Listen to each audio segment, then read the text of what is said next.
안녕하십니까. 매일 시를 쓰는 시인 다선 김승호입니다. 오늘 시창작 토크 44번째입니다. 벌써 추석 연휴 이틀 남았습니다. 그래도 여러분 행복하게 잘 지내고 계시는지 모르겠습니다. 저는 다 마찬가지시겠지만 분주했습니다. 분주하고 있습니다만은 여러분 오늘 주일입니다. 어떻게 예배도 잘 드리시고 행복한 시간 가지고 계실지 모르겠습니다. 여러분 생각하고 행하는 모든 부분들이 결국은 나중에 삶의 역사가 되지 않을까 싶습니다.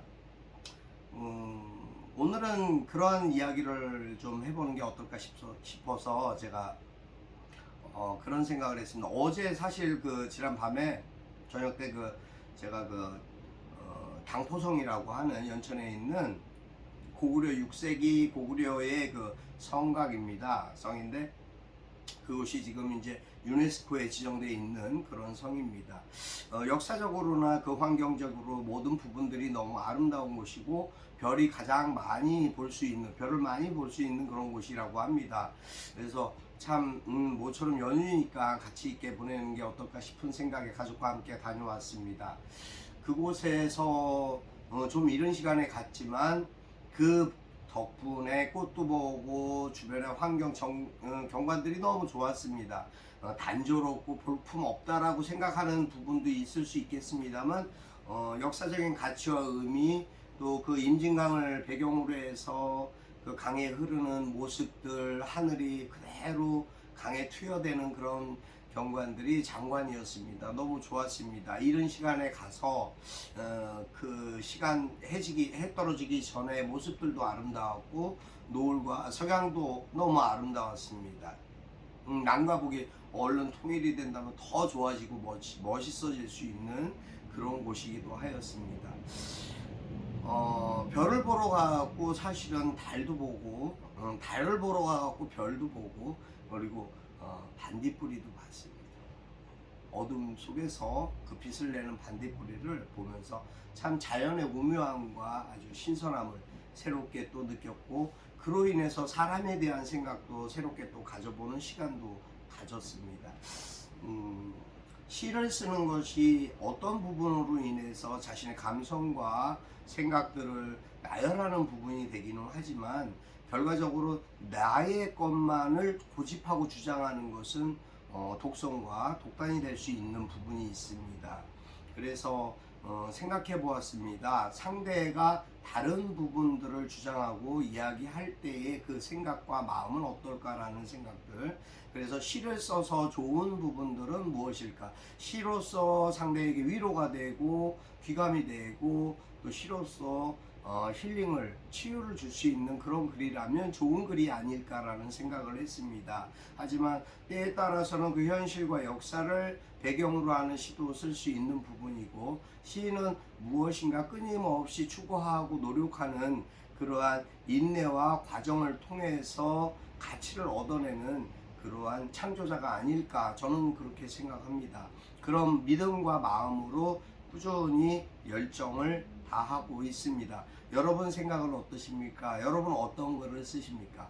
여러분의 생각과 글을 한 번씩 계속 이렇게 표현해보고 그것을 드러낼 수 있는 부분들에 대한 것 굉장히 필요합니다. 그럼으로 인해서 자신의 가치를 새롭게 만들어가는 것이 과정이 되기 때문이겠죠. 한 주간의 삶 속에서의 일들을 이렇게 돌아보면서 사람을 생각해 보니까 사람도 각양각색의 다양한 그러한 사람들이 있어요. 그 성향과 성격이 다 차이가 천차만별이죠. 근데 그것이 무조건 나와 다르다 그래서 배척할 수는 없습니다. 그 생각을 사실 요 며칠 하게 되었습니다. 나와 다르지만 나와 같은 부분이 있기 때문에 그와도 또 소통할 수 있는 것이 아닐까라는 생각을 합니다. 어떠한 부분이나 내가 소통하고 상대를 존중할 때 상대가 나에게 작은 존중을 가치를 동기부여를 해준다면 존중해준다면 그 이상의 좋은 관계는 없지 않을까라는 그런 생각도 해보았습니다.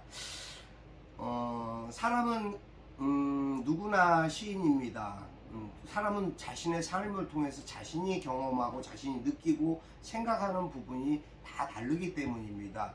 그 모든 부분들을 잘 조화롭게 소화했을 때 어떻게 보면 그것이 예술이 되고 창작이 되지 않을까라는 생각을 했습니다. 그래서 누구나 동기부여에 필요한 부분들이 있겠구나라는 그런 요소가 필요하겠다라는 생각을 해보았습니다.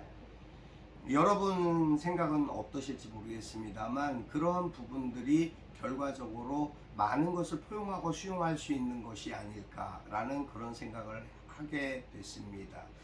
여러분 어떻게 행복하게 잘 지내고 계십니까? 연휴 동안 또 음식, 좋은 음식이든 나쁜 음식이든 같이 함께 나누는 사람이 누구냐에 따라서 너무 달라질 수 있습니다. 음식은 참 신기한 그런 부분들이 있죠. 자연도 그렇고 음식도 그렇고 사람의 성향이나 살아가는 방법도 보면 참 그런 것 같습니다. 좀 나누고 좀 더 보태고 그리고 다독여주는 그러한 풍요롭고 너그러운 그런 연휴가 되셨으면 좋겠습니다. 추석은 그래야 되지 않을까 싶습니다. 어제 100년 만에 뜨는 슈퍼문이라고 해서 달을 굉장히 보고 싶었습니다. 그 달이 또 100년이라는 숫자가 부여되니까 또 그랬습니다. 새로웠습니다. 근데 일찍 갔던 당포성에서의 그 임진강에 비치는 하늘과 두 개의 하늘을 보게 됐습니다.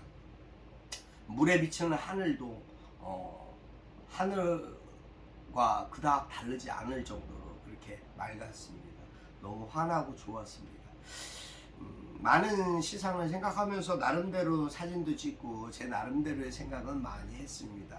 그런 좋은 시간을 가질 수 있어서 또 특히 그것이 가족과 함께였기 때문에 피곤하고 고단한 부분도 없지 않아 있었지만 누군가를 위해서 내가 할 수 있는 부분에 대한 것, 내 책임이고 의무이기 때문에 즐거운 마음으로 하려고 노력했고 최선을 다했습니다. 하루하루 누구나 그렇게 살지 않을까 싶습니다. 최선을 다하는 삶, 저 자신도 최고가 아닌 최선을 다하는 것이 최상의 방법이라고 그렇게 생각하고 살고 있습니다. 그것이 제 삶을 통해서 쓰여질 수 있는 역사와 이야기가 될 수 있지 않을까라는 생각 때문입니다. 저는 오늘 날은 더워도라는 글을 썼습니다.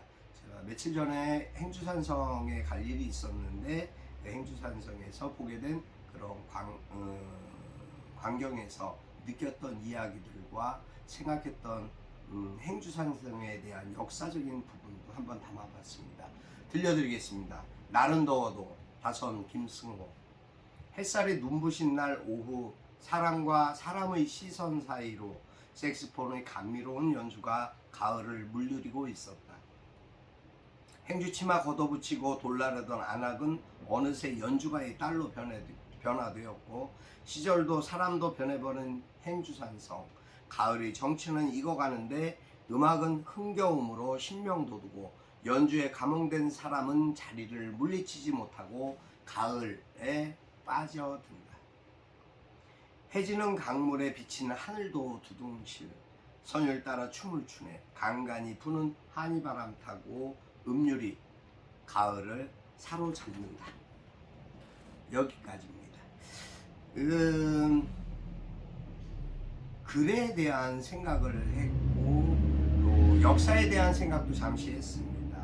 그리고 행주산성으로 우리가 이제 누구나 생각하시는 이제 행주치마, 그 이제 권율 장군이나 뭐 이제 그런 여러 가지 부분들이 있습니다만 그러한 곳이 공원이 돼서 시대가 바뀌어 공원이 되어서 그 여성 연주가가 이렇게 연주를 하는데 참 듣기 좋았습니다. 감미롭다고 할까 참 너무 성실한 연주였습니다.